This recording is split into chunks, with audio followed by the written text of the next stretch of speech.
This is number 4 in the lecture series on the Dante Eliot course. I've called this T.S. Eliot, The Lost Generation and the Inferno. The Inferno, of course, drawing from Dante. And T.S. Eliot, as he turned to various sources by which to articulate, embody a way forward, he first of all understood that the time he lived in was a time of skepticism, of cynicism, or the lost generation. Edith Stein mentioned or told Ernest Hemingway, "You are a part," as well as Scott Fitzgerald, Hemingway himself, Ezra Pound, who played a very important role in Eliot's early life. They were part of a lost generation who didn't know how to orient forward because the past seemed empty. It seemed to be inappropriate, useless for them, and the future seemed to be bleak. And so Eliot emerged in his own thinking, born 1888, died 1965. So his early years are shaped by a variety of reasons for not forging forward in any meaningful hope or possibility. And there was a background, a historic, cultural background. Martin Heidegger talks about in our lives we live in a state of thrownness. We're all thrown into a time period with its unique challenges. And T.S. Eliot was thrown into a period of time of what I have mentioned as the lost generation. So what were some of those aspects of the lost generation? Well, first of all, we have World War I. Anyone who has lived through war and see the tragedy of war and the carnage of war emerges with the sense of what is worth doing, what is worth being when people are coming back from war, their souls damaged, others who don't come back from war, the sense of, does life have any hope? Does it have any possibilities whatsoever? Yes, we've remained victorious, but what is the price that have been paid on people who've lived and died? As one of the great Canadian poets says, was it for this the clay grew tall, merely to die? So the brevity, the fragility, the transience of life, which is merged when people's lives are cut short in war, and then those who return, and they've seen some of the most painful, saddest contexts of death and suffering and illness. This shapes the way a person thinks. So with Eliot and the lost generation, they themselves are the children of a period of war, 1914 to 1918. And so he's graphically aware of that, what Matthew Arnold says, ignorant armies fight by night. So this is one element of the lost generation. A second element, which is very, very important to that lost generation, is that Christendom or Christianity had been the dominant framework within which people had understood their lives, their identity, society, politics, the church. It had given a framework, an orientation for how to understand culture, civilization, education, so much in life. But it, by the 19th, earlier 20th century, had increasingly become deconstructed. It was no more a place to believe in, to go to. It had been undermined for a variety of reasons. So what was once a worldview, a map, a perspective worth living for, amongst the sensitive and many of the most thoughtful, it itself had become an interesting relic of the past, but insignificant for thoughtful people as they moved into the future. What had replaced it was a form of what we would call secular liberalism, with its notion is religion may persist, but it's not necessarily important in terms of the future. Humanity is going to create its own future. We're moving progressively into the future. So there was this naive hope in liberal progressivism that humanity, religion could exist, but this was not going to be the dominant way forward. It was humans through their own effort were going to build a better, a finer, a greater world. Now that naive optimism of liberalism, which had become really just a replacement religion for Christendom or Christianity, it was crushed in World War I with the carnage of the various nation states at war. And so the idea that somehow humans were going to create a better world in the failure of Christendom to do so, or Christianity itself was defeated. So T.S. Eliot and the Lost Generation, they're very, very much a part of a culture that one great vision has died. The naive vision of another, liberal progressivism, is over. And then some of the great thinkers of the 20th century, which had impacted and critiqued Christianity, they had absorbed these thinkings. So you get Darwin articulating an evolutionary theory, which seemed to, in some ways, undermine Christianity. There was Nietzsche critiquing certain understandings of Christianity, that it itself was a projection, itself drawing from earlier notions of what religion is. You had Sigmund Freud in psychology. There's Marx politically. So there's a whole range of thinkers, and those are just but four, that seem to question, undermine not only Christianity, but liberalism itself as an ideology or a new religion. So again, Eliot and the Lost Generation are living within this period of time in which the ideas which once held people together, gave them identity, gave them purpose, have vanished in many ways. Christianity itself, since the Reformation, had divided into various Protestant denominations, sectarian movements, so the sense that there was somehow a coherent vision of the church. Which version of Christianity, whose version of the church should one take seriously and be committed to? This itself became an open question. And then the issue of biblical studies and higher and lower criticism coming out of the Tübingen theory, because the Bible for some became a source of authority. With the studies going on in higher and lower criticism, is whose authors of which books, and could you trust certain books? Were they historically reliable? Could they be verified through science and archaeology and these other means?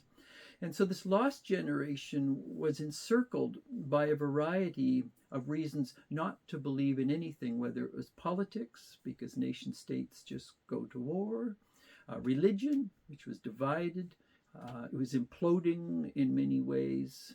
And so where does one then turn meaning and purpose in that sense? So T.S. Eliot emerges at this period of time with people like Hemingway, Edith Stein, Scott Fitzgerald, Ezra Pound, a whole generation of people grappling with where do we now turn for meaning, for purpose, for hope, and what do we hope in, what do we have faith in, and we don't want to be betrayed by having a shallow hope or naive hope. And so this becomes the dilemma of what Eliot himself is grappling with. Now, in Eliot's poems that he begins to articulate in the 1920s as a part of the Lost Generation, I'm going to reflect briefly on some of them, and then I'll discuss those in much more depth and detail in our class. But important to note here that Eliot is very indebted to Dante, but he is also in the midst of the Lost Generation of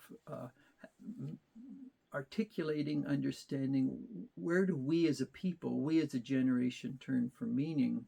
One of the early poems is the love song of J. Alfred Prufrock. It is a love song. Prufrock is older, he's aged, he's seen all these options he could choose. None of them are convincing. None of them holds his soul, imagination. And so it's a song of an aging person who looks back and looks into his culture and his time. And I'll just touch on some of the lines. Let us go. Let us go, then you and I. Let us go. Let us go. But where do we go? This becomes an issue of Love Song of J. Alfred Prufrock. And where did they go? They get into the streets, and the fog is dark, and it's yellow. So nature itself is murky. Nature itself provides no direction. The fogs on the streets that climb into the window pane, it's dark, it's damp. So this then is a mirror image of the soul. How do we orient anymore? When in fact nature becomes a metaphor for culture and civilization itself. He goes on to say there will be time, and time itself is constant. But time for what? And how do we use our time in a meaningful way? So time becomes a very important issue. But the issue, of course, in Prufrock is how do I use my time? Looking back on life, the decisions made, were they worthwhile making? Were they substantive? Were they immature? Did I turn to things that just betrayed me? So there be time, but what should I choose? And what is worth choosing in many ways? He says, I have measured my life out in coffee spoons, a very calculated way, thinking of, well, I've measured it out carefully. I've taken it in, but has it worked? So I measure out something else. Was that worth doing? It hasn't worked. So measuring a life out in coffee spoons. And I have known this, and I have known that. I have known sexuality. I've indulged sensuality and the political realm and relationships. They've all betrayed. So what can be trusted? And so the poem goes on and on. He says, and he looks at the bigger issues. I'm no prophet. I'm not a John the Baptist who's going to lose my head. There's no great matter. I have seen the moment when even my greatness flickers. So I have had moments when I seem to have, but that's past now. So what's worth living for anymore? I'm a Lazarus come from the dead, come back to tell you my that? No, I've got nothing to say. There's nothing to say, even if I was a Lazarus that's been resurrection, because there's nothing meaningful to say anymore. And no, I'm not a Hamlet. And this is where you get this Hamlet as a metaphor in Eliot in many ways, because Hamlet himself was often paralyzed by a multiplicity of potential decisions, never making a decision and being paralyzed constantly by many options, but none of them were convincing or compelling. So I grow old.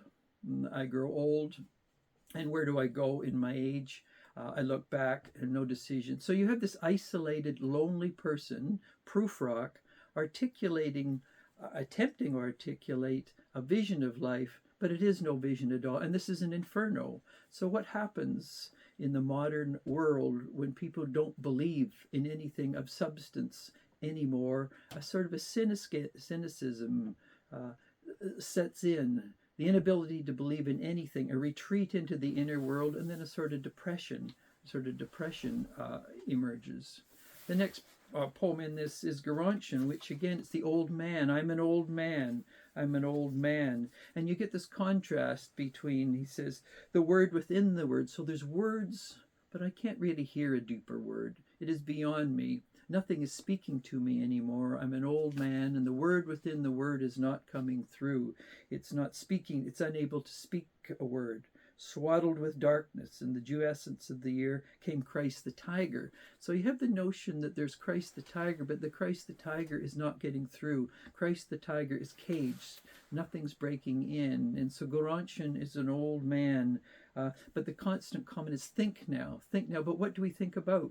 What is worth thinking about that has any meaning? Or we just go around round and round in a circle of thinking that goes nowhere, like in a gilded cage. So thoughtful, in this case, thoughtful man Gerontian or Prufrock, the thinking goes round and round, but never goes anywhere in any substance. The tiger springs in the new year, but springs where? And where does it take us? I've lost my passion, he says. Those with a thousand small deliberations, where do they go? They go nowhere whatsoever. And so I'm in the wilderness of mirrors. So Gerontian, like a Prufrock, they're part of the lost generation in the Inferno. The Inferno of modernity, where there is no maps, there is no meaning, and people have to create the meaning, but the meaning they create means nothing to them anymore. And so they're stalled in terms of identity, moving forward, and they're in this inferno of their inner world that eventually leads to depression. The Wasteland, which is the bigger poem, given in 1945, again, to be in the modern world is to live in this wasteland, to live in this desert in which there's no growth, there's no flowers, there's no meaning. It's done in 5 parts, the burial of the dead, which talks about April is the cruelest month. It's mixing memory with desire, and it talks about it talks about the lack of a meaningful spring of the soul, even though April calls forth possibilities, but it's the burial of the dead and what has to die. In particular, in the Wasteland, there's a variety of quotes right from Dante's Inferno. Eliot doesn't quote directly, but you can certainly pick them up from the Inferno itself.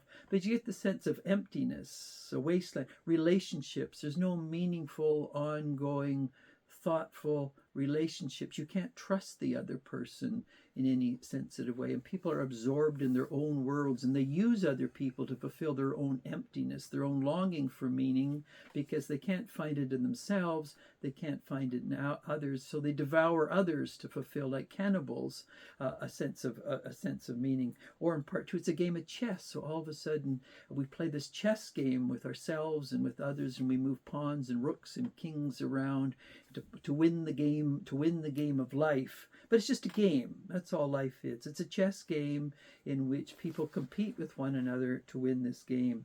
The third is the fire sermon, which is partially drawn from Buddhism. There was this tendency within thoughtful Westerners, if Christendom had fallen, if liberalism as an ideology was incompetent, it was bankrupt, it didn't work, perhaps Eastern religions would be a potential answer.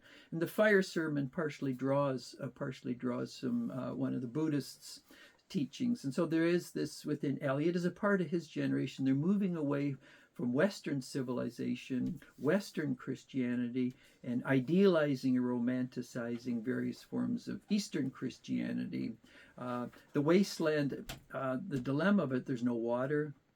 The soul is thirsty for meaning, but when you're in the desert, the rocks are dry. Very similar to what he's also drawing from the Exodus in the biblical tradition. They're moving out of the city in which it fails to meet anymore, the Egypt that you're enslaved in, but you leave that city of modernity. But where do you go? You're in the desert, but there's no water coming from the rocks as there was in the Exodus story itself. So the myth of Exodus, in which one leaves the city with its false allures, its mirages for meaning, do not speak anymore, and so the rocks give no water. There is no manna in the desert, so where do we then turn?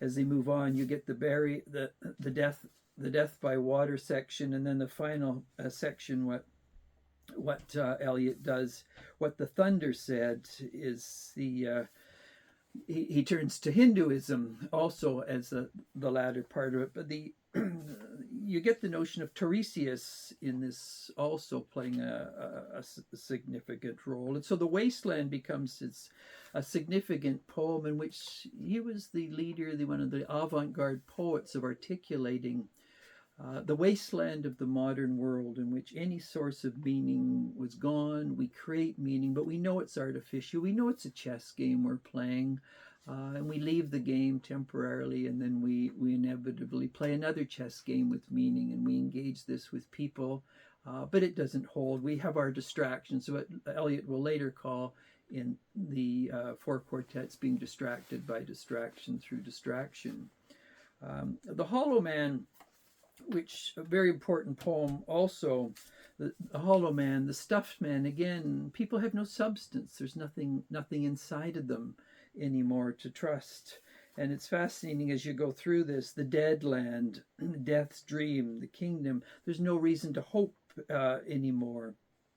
And so what you have is this almost child's chorus. So here we go round the prickly pear, the prickly pear, the prickly pear. Here we go round the prickly pear at 5 o'clock in the morning. So the day begins just going round and round, doing nothing, because that's all you can do anymore. There's nothing worth doing anymore. It's to go round and round the prickly pear. And almost in like Hamlet-like tensions, what he finishes with is between the idea and the reality, between the notion and the act falls the shadow. So there's this chasm between an idea and the reality, the motion and the act. For thine is the kingdom. So what Eliot is drawing from the Paternoster, the Lord's Prayer, but he stops.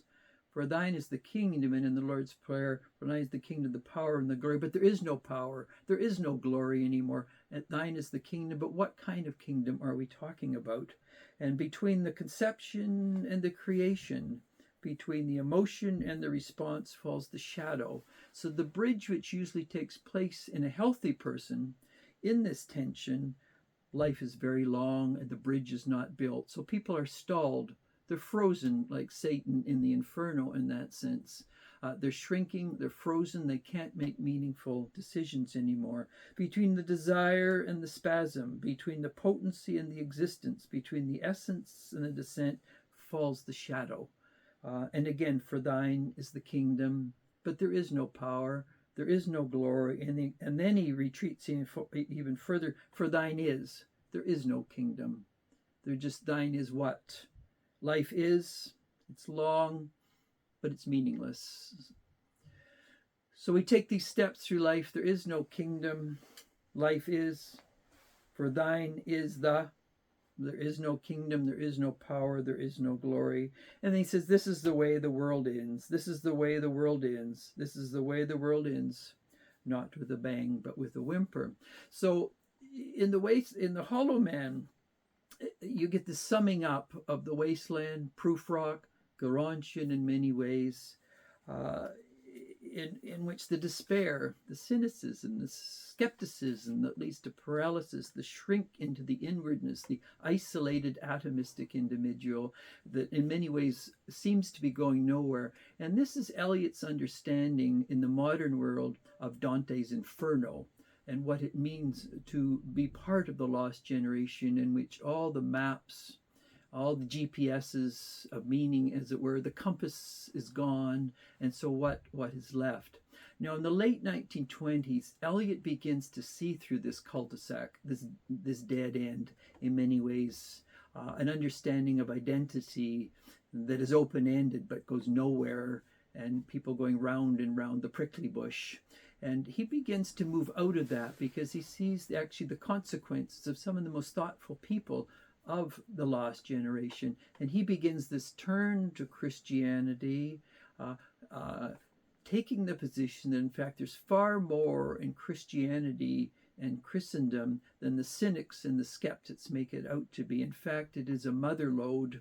It is a gold mine of which people have closed the doors. They've covered it over with the dirt of cynicism and skepticism, and it's going to be part of his journey as a very important poetic theologian, a poetic philosopher, to recover the gold against the cynics and the skeptics, which have caricatured, they've distorted Christianity, and hence created their own inferno. It's like if a person's starving and they won't come to the table food, then they end up or they're hungry, they won't go to their food, then they starve. Well, what's happened to those of the lost generation, the food of Christianity that could be provided, they refuse to come to that table, and then they live with cynicism and skepticism. And where does cynicism and skepticism take a person? Nowhere, in many ways. So Eliot, like Dante before him, is what's beyond Inferno? What is the next step? And so a very worldview has to be purged, a purgatorio in that sense. And so as Eliot is coming to Christianity in the late 20s, Ash Wednesday becomes the predominant poem in that journey of purgation.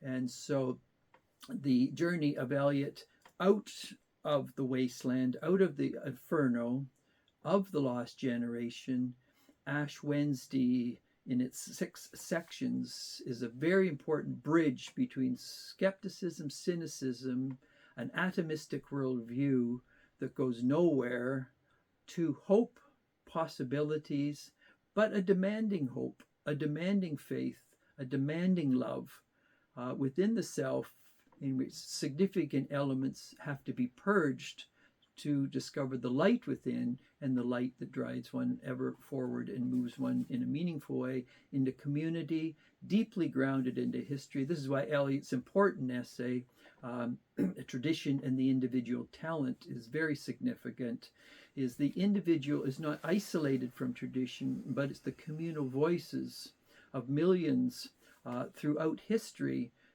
that give meaning to what it means to be an individual. But when an individual isolates themselves from the communion of the saints, from history, from tradition, this is where we begin to get isolated individualism, and then all the dilemmas that unfold and unravel as a result of that. So Eliot's turn to tradition, not a naive idealizing of tradition, neither a rejection of tradition, but recognizing There is both gold and dross, wheat and chaff, in the dynamic nature of tradition.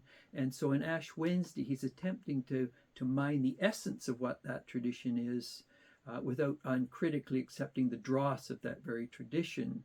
And so, in conclusion, as we look at Eliot's journey from the Inferno, of which he himself was a part of which he realized in his own journey, it took him nowhere, as he watched also many peers, and many peers turned on Eliot, Virginia Woolf and others, as he dared to turn back to Christianity. This was a retrogressive move for many of the literary haimakimuks, or the elite, and they became very animated in their opposition to Eliot. But Eliot moved forward, and as a result of that, in Ash Wednesday, and then his other works, which we'll be moving into in later phases and seasons of this course, we'll begin to see how he begins to articulate an understanding the deeper and mystical notion of Christianity in both his poetry, his prose, his dramas, and many other of his works.